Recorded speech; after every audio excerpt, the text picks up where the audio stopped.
You clicked on this video because there is a good chance that there's something you want to do that you're having trouble just getting started with. Like, just get started. Why is that so hard? Okay, but don't worry, I have 3 steps for you right now that we're going to go through, and they're quick, easy, and you can do them right now, and I'll explain, and hopefully that'll get you started.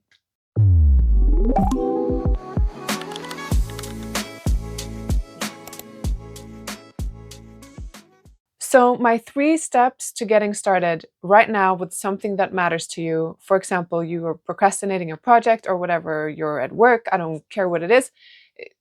This happens to all of us. There is something that we want to do, but we're having trouble just getting started. Like, they said in the slogan, just do it.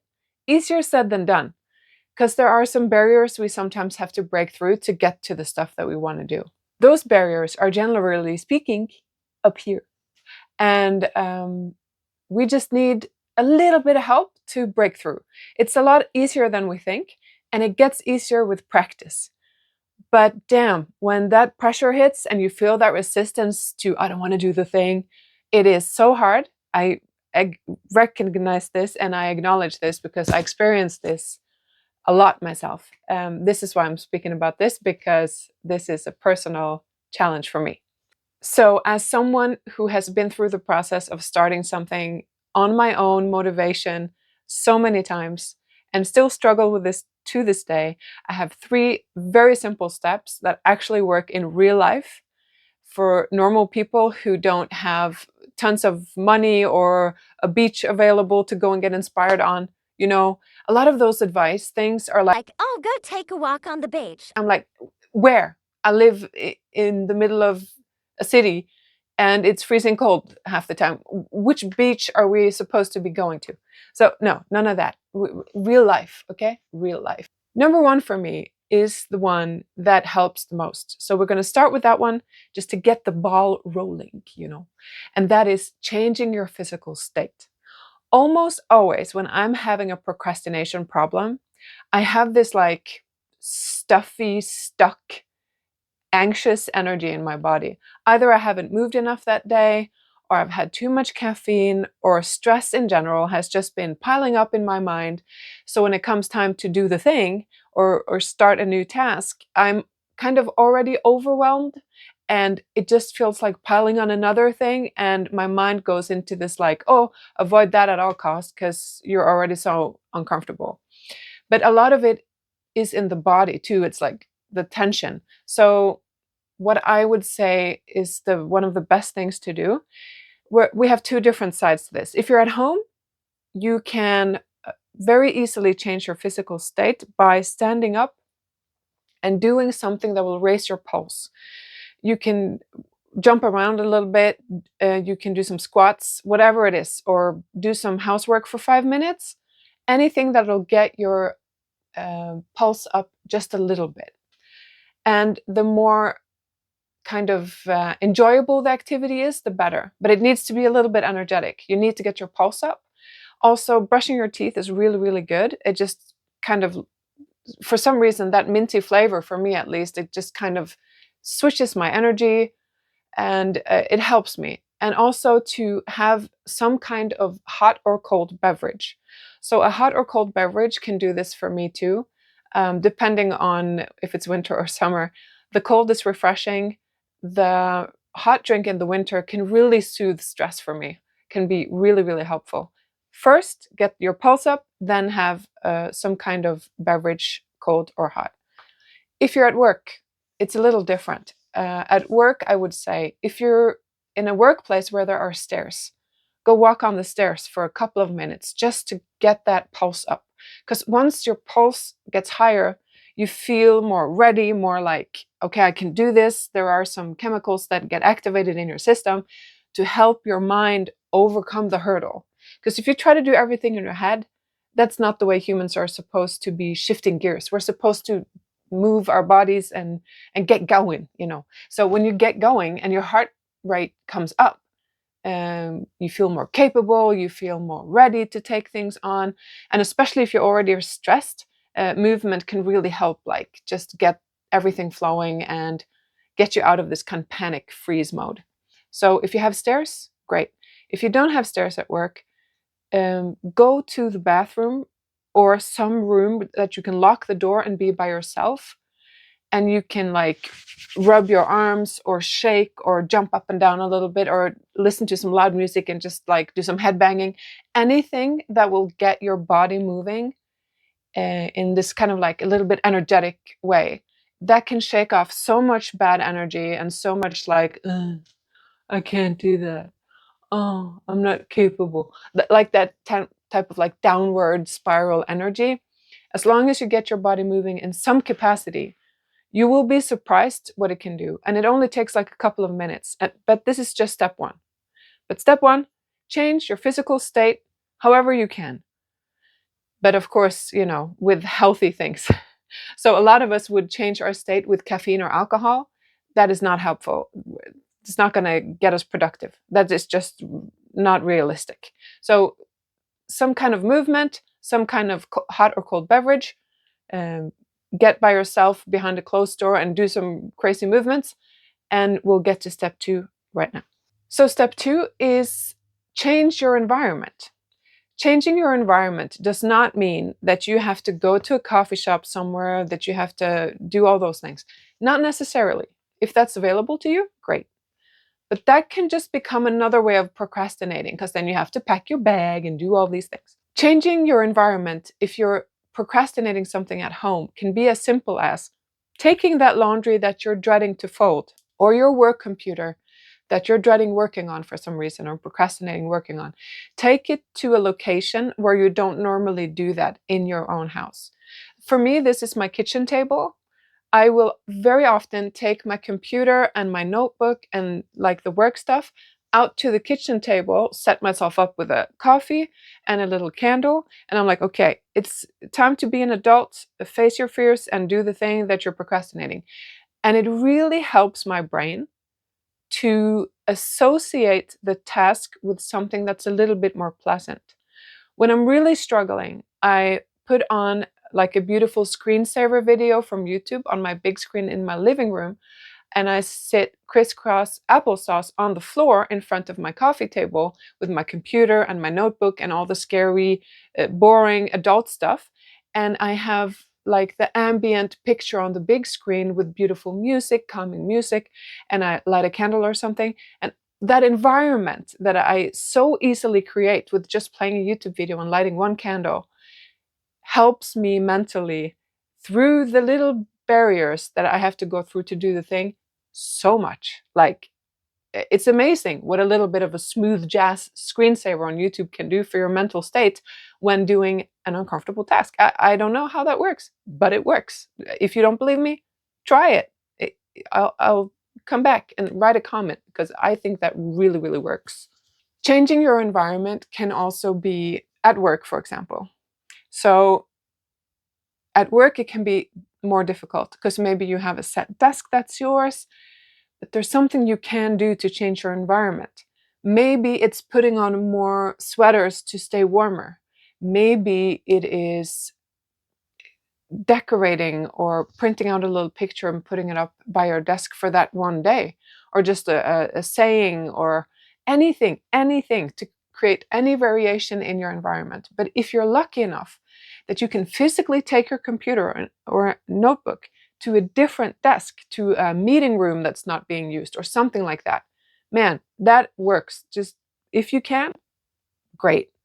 And if you can request it from someone at work, like your boss or something, that you sometimes can do that, fantastic. Because your brain responds really well to new surroundings. It's a kind of a stimuli, but it's not too much. It's extremely helpful.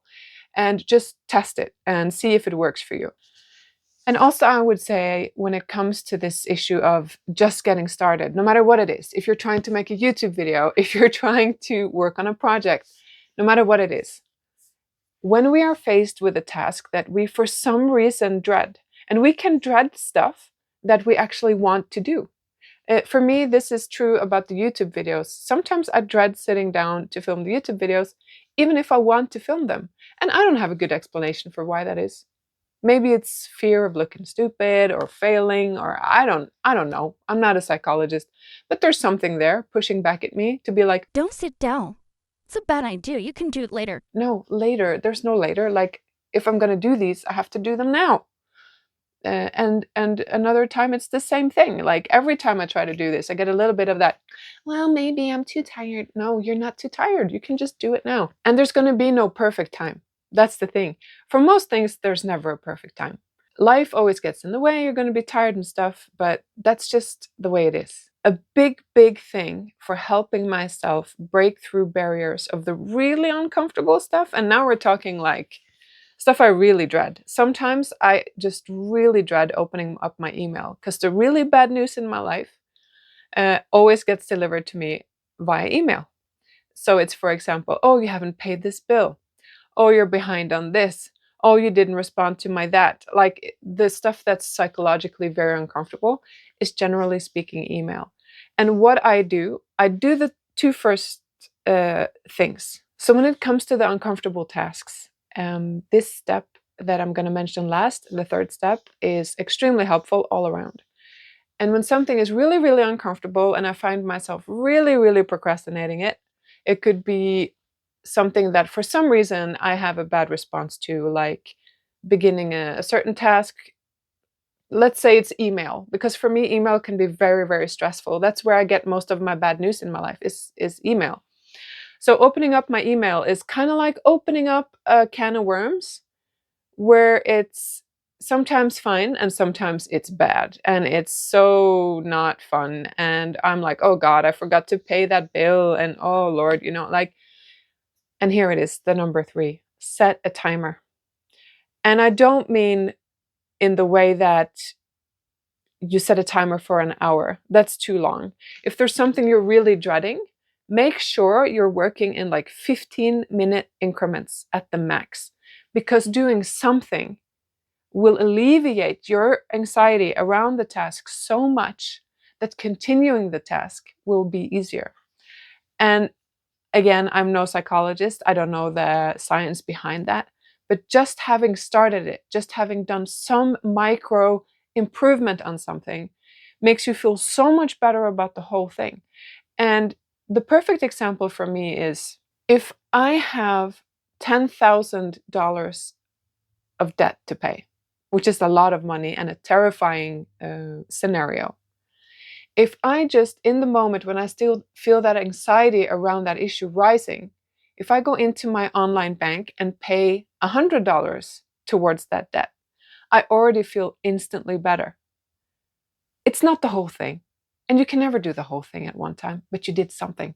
And you actually did something that is very specific, concrete, and moves the needle in your direction. So setting a timer is the same thing, where you can get a little bite out of something, break the wall of procrastination, and feel like you have made some tiny progress. And the stress alleviation that happens through that is a lot bigger than the action. So for example, if I open up my email when I'm really dreading it, I have done the first 2 steps. I have changed my physical state. I have changed my environment, and I've been able to actually sit down.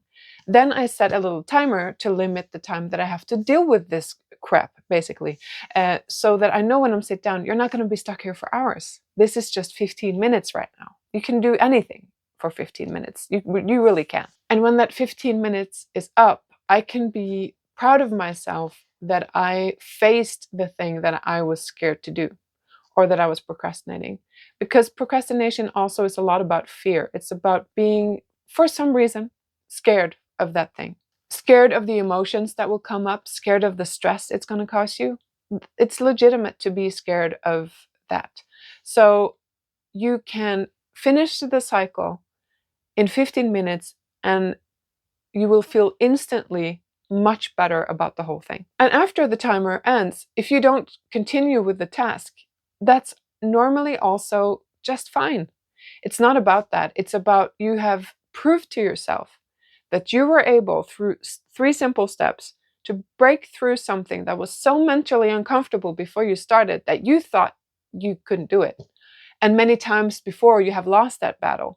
But every time you win that battle, it gets easier the next time. And you have steps to follow. It's almost like a parent guiding you through a routine, When you were a kid, you were kicking and screaming, you didn't want to brush your teeth, but you learned a routine, and the routine alleviated the stress of getting the things done. And as an adult, unfortunately, we have to do this for ourselves. But these 3 simple steps can really help. So it's change your physical state, change your environment, and set a timer. And think of this as practice. You don't have to do this perfect. I've been practicing this for 10 years, and I still have days when I can't break through my procrastination. Of course I do. This is not something you learn once and then you're fine. You have to practice at this, and you will get better. But every time you really do your best and practice and win this little battle, you will have a little bit more confidence for the next time. And you will have the experience proof that you can beat procrastination and you can do this. And that is the most helpful thing ever. So I hope you enjoyed this. I hope this was helpful. I hope the 3 steps can be something you experiment with, because that's what this is. You have to try what works for you. Maybe you will try this, and through that experimentation, you find out none of these work for you, and you come up with your own 3 steps. What could be better? I'm not saying I have all the solutions here, not at all, but I'm explaining one way that you could do this, and the only way you're going to find your own way to beat procrastination on a regular basis with a predictable method that is like available to you wherever you are is by experimenting and working on what helps you to face those uncomfortable feelings. And then every time you break through them, you realize it's just feelings. The task itself is not as bad as sitting there and dreading it, because sitting there and dreading, sticking my head in the sand and not facing the thing is infinitely more stressful. That is my experience with all things.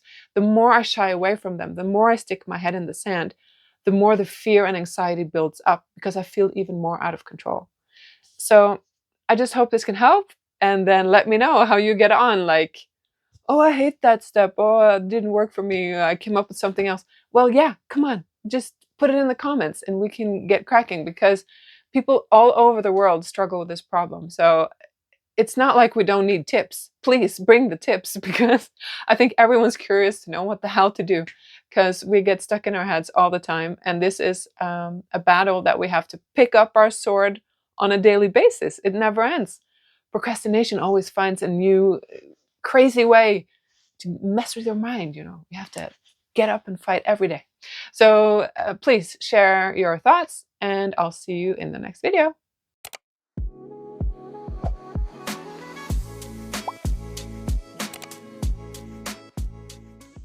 So I'm looking at my script that I made. You see, it's like a form. It's like a printable template form. So all I have to do when I come up with an idea for a video, I fill this out. And I love this because I don't have to start from scratch every time. It even contains prompts that give me a little hint what to, think about when I write out my bullet points, because I don't script. I don't do word by word, which you can definitely tell by my videos. But I want it to be imperfect, and I want it to be so scripted that it sounds like, oh, hello, welcome to. No, I don't do that. But bullet points that I can know what I'm doing, just to remember what I was going to say. It comes in extremely helpful. This is in my description as a free download. No strings attached. Just download it and use it as you want. Even if it's just as an inspiration to design your own template that could help you make your videos, because we all do this very differently.